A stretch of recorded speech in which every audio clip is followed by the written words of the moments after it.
Бажаю здоров'я, шановні українці і українки. А зараз я знаходжусь в нашій прекрасній Софії Київській. А саме тут наша нова, але вже стала традиція приймати вірчі грамоти.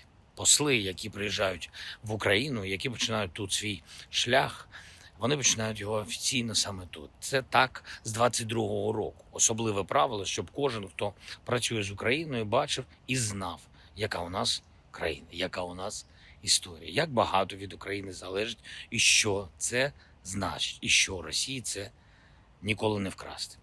Сьогодні я прийняв вірчі грамоти від послів Німеччини, Норвегії, Чехії, наші сильні партнери.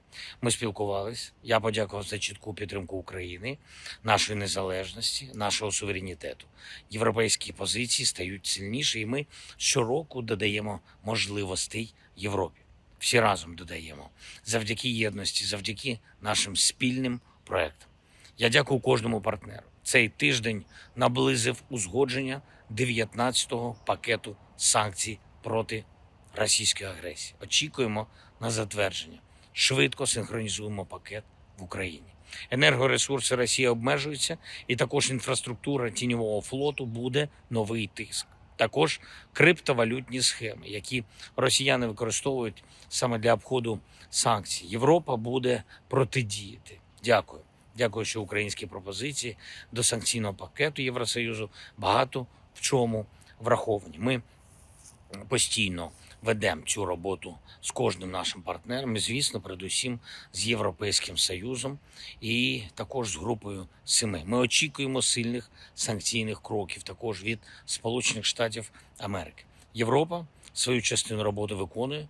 Підписав сьогодні і укази про застосування нових санкцій України. 3 пакети санкцій було мною підписано, зокрема проти пропагандистів, які допомагають Росії, проти різних осіб, які ведуть бізнес на окупованій території і наповнюють бюджет Росії, підтримують цю систему зла, а також проти осіб, які дестабілізують Молдову в інтересах Москви. Україна допомагає Молдові, і ми зацікавлені в стабільності нашого сусіда, в успіху Молдови. Ще кілька речей. Сьогодні з Офісу президента у Верховну Раду України з моїм підписом відправлений закон про хрест бойових заслуг, про сильний статус для цієї нашої відзнаки, бойової відзнаки. Це і державні гарантії, це і повага до полеглих наших воїнів. І від заснування цієї нашої нагороди були відзначені хрестом бойових заслуг 331 український воїн. Сильні воїни. Дякую вам. Хочу подякувати сьогодні нашим захисникам неба. Знов був масований російський удар, майже 580 дронів, із них значна частина шахеди, ще 40 ракет, багато збиттів. Перехоплювачі дронів спрацювали сьогодні добре, молодці. Мобільні вогневі групи, авіація, наші F-16, наша армійська авіація. Дякую всім вам, всі молодці. Дякую за кожне збиття.